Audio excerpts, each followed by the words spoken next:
Today I purchased some ice cream, Ben and Jerry's. There's white chocolate in it, I believe, so... Oh, white butter, but anyway. I forgot a spoon, because normally you have a wooden spoon inside, but this one didn't. It's a limited edition, I believe, so there'll be a challenge. I'll exit one of the railway stations to purchase a spoon, a plastic one soon. But that's not what this video is about. Just want to show you it's a beautiful day, the sun is shining, and there's gravity also on the walls over there. Oh, there also, you can see clearly.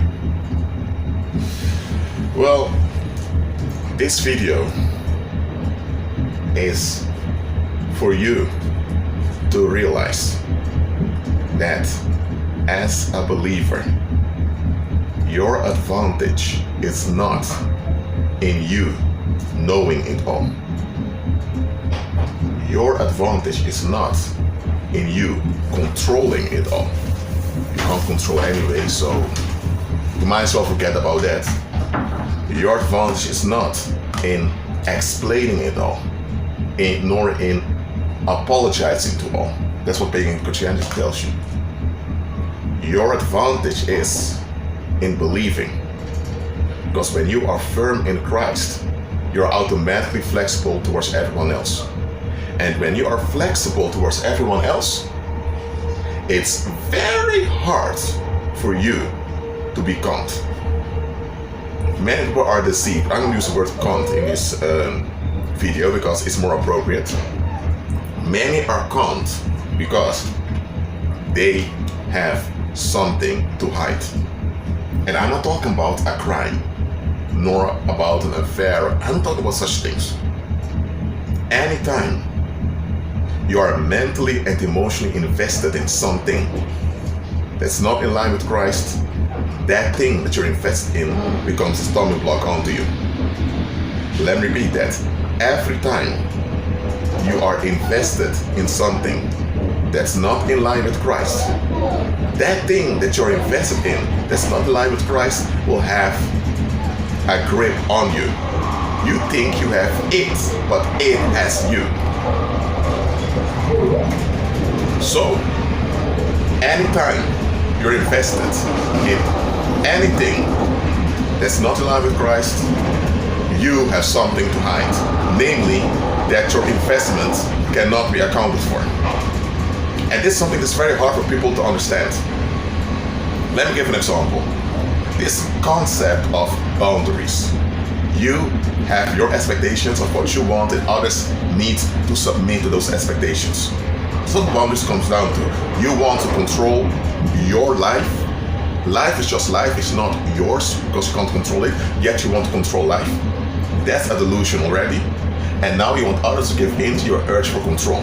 And if they give in to it, you're happy with them and you're not obliged to do anything for them. But they are obliged to submit to your expectations. That's what the whole idea of having and setting boundaries comes down to. Control. Something you don't have and never will have as a human being. A lot of people, when they encounter something unpleasant or something dangerous, they hear the others say, have boundaries, learn to say no, learn to reject, learn to walk away. Look, when something is dangerous, you walk away. You don't need a teacher to tell you that. If in this train, for example, someone picks up a Kalashnikov and begins to threaten everyone, and you are able to run away or to hide, you do it. Okay? Not that it will ever happen, but you know what I'm saying. Or if you are in a crowd and you see someone carrying something that appears to be a suicide bomb, what are you going to do? Are you going to confront the individual? If you see that he's carrying a bomb with him and he's about to explode it, why are you still there? You get what I'm saying? When it comes to danger, of course you move away. Of course you de-escalate. But that's not what enforcing boundaries is about. Boundaries are all about control. I want because I want, and you have to find a way to deal with what I want, and I don't have to explain anything because I'm my own God and I will what I will. Even the Most High himself has to find a way to deal with what I want. That's the whole attitude of boundaries. Is this in line with Christ? Hold on. Deze sprinter rijdt naar Schiedam Centrum, Rotterdam Centraal en Dordrecht. Okay, finally, it stops. So this whole idea of boundaries, of you being self-determined, you being self-owned, which is not true. The Most High is the owner of heaven and earth. He's the Lord of heaven and earth. So how can you own yourself? There is no such thing as privacy, because we are spirit beings. We are advanced that we have physical bodies. Interdimensional spirit beings, so heavenly beings, whether they are fallen ones or they're still holy ones, they can enter through physical barriers. They can see through and hear through physical barriers. So there is no such thing as privacy. And think amongst human beings. We may not be able to perceive things through physical barriers, but we can sense someone's energetic emissions. So the whole idea of privacy, it's non-existent. So the whole idea of boundaries, privacy, private lives, I will what I will, all those things, do they line up with Christ? No. They don't even line up with reality. They don't even line up with science. Yet you have many people who are invested in these concepts.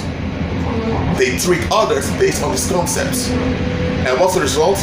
They're left behind with tensions.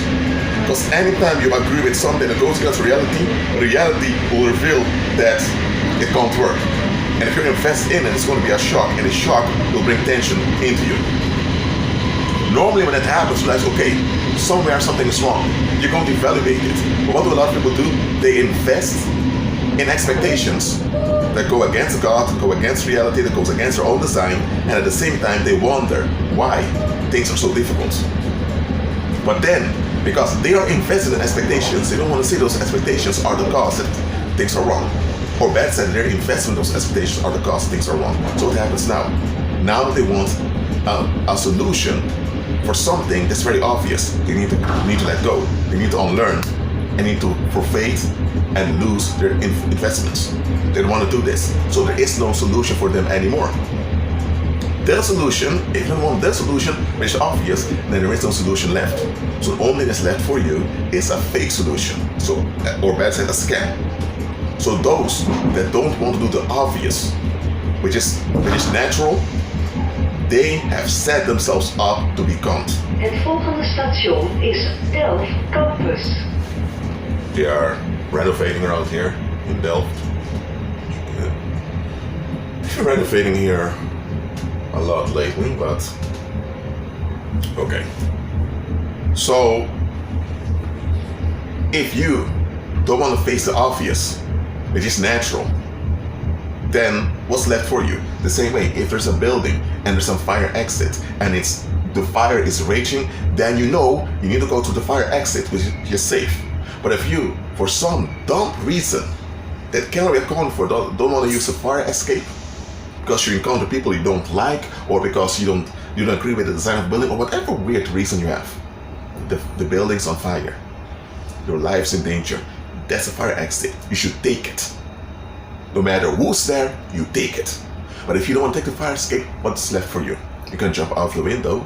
If you survive it, you'll be paralyzed for life, or you may have other wounds, or even if you survive without any wounds, people would look weird as you're thinking, why didn't you take the fire escape?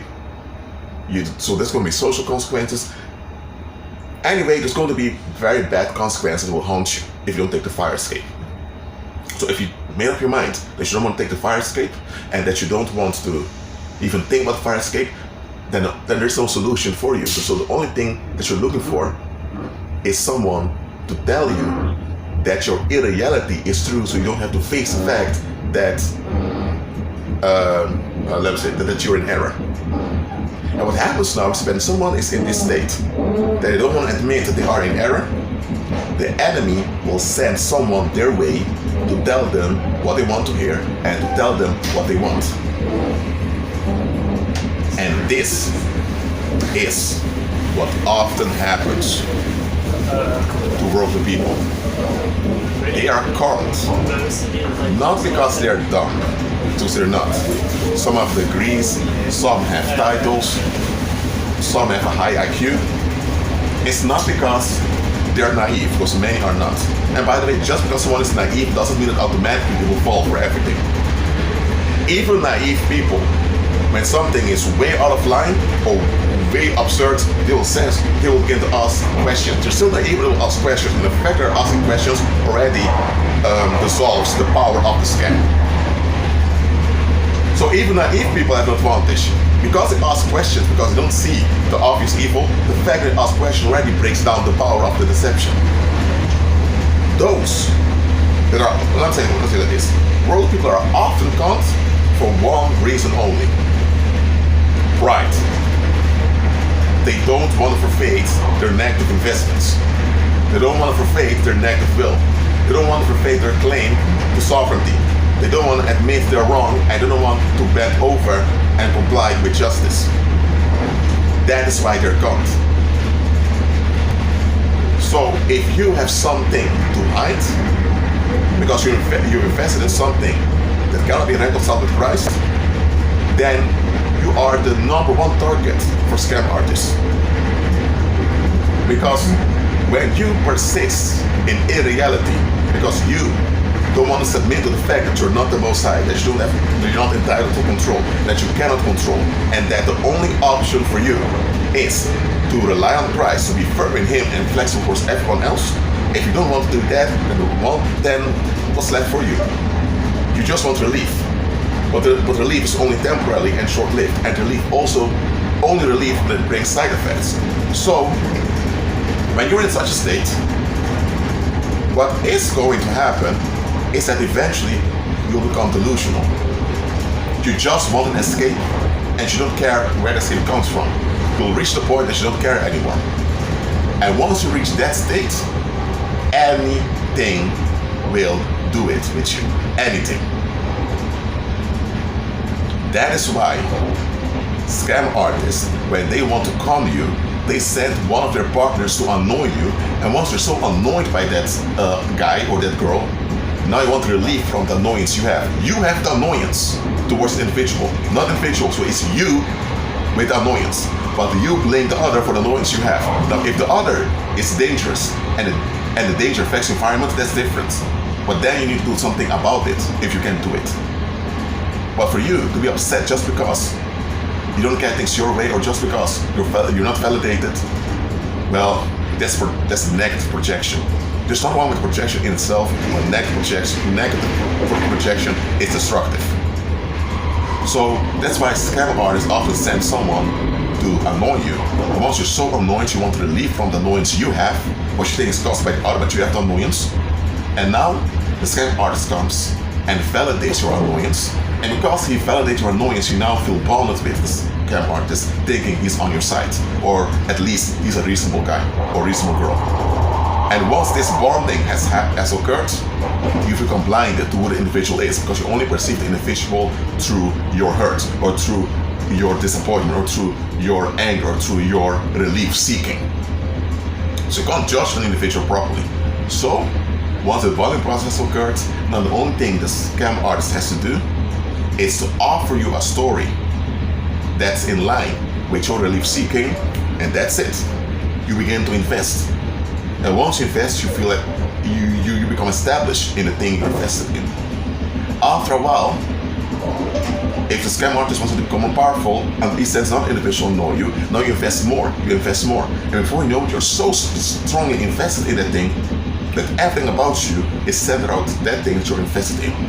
And once you reach that point, most people never return back to that point. They remain stuck at that point until they die, or until Christ is returned. They're stuck for life. That's why it's very important to self-reflect and to look at the bigger picture. Look, a con artist, let me say this, a con is not a con because you fell for a trick. Everyone can fall for a trick. If you have an illusionist, use cards to do tricks with it, and you think, whoa, what happened? You fell for a trick. Okay, it happens. A con is a con, and a con is successful if you linger in your amazement of the trap. Het volgende station is Schiedam Centrum. Of the trick, I mean. Let me sit like this. Op het metronetwerk van Rotterdam. Deze sprinter rijdt naar Rotterdam Centraal en Dordrecht. When the con artist does his trick, he or she wants you to remain stuck in amazement of what happened. And once you're stuck in amazement, that's all they need. Because if you only come with a trick and you fall for the trick, a few seconds later, a few minutes later, you will think, but hold on a minute, what you just told me doesn't end up at all. Oh, I mean, you will see the holes in the story. But if you are amazed by the trick, they got you. Because even after they are gone, the impact of the trick will be with you. Because you're invested in the amazement. The trick has happened, but the amazement you got, due to the trick, that lingers with you and you're invested in that. So now the con artist got the views you wanted, you're trapped. In a loop that may take years for you to get out of. There is a Beste saying. reizigers, Okay. deze sprinter rijdt naar Rotterdam Centraal en Dordrecht. Okay. There is a saying, I don't know who said it. There are many things floating around online, but it's something that I believe it was a psychologist said it, but you can look it up for yourself.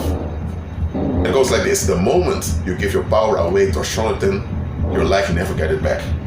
And here's the thing, it's not really power that you're giving away. That's a worldly saying. It's that you surrender to an outcome that you think is beneficial because you really want something else.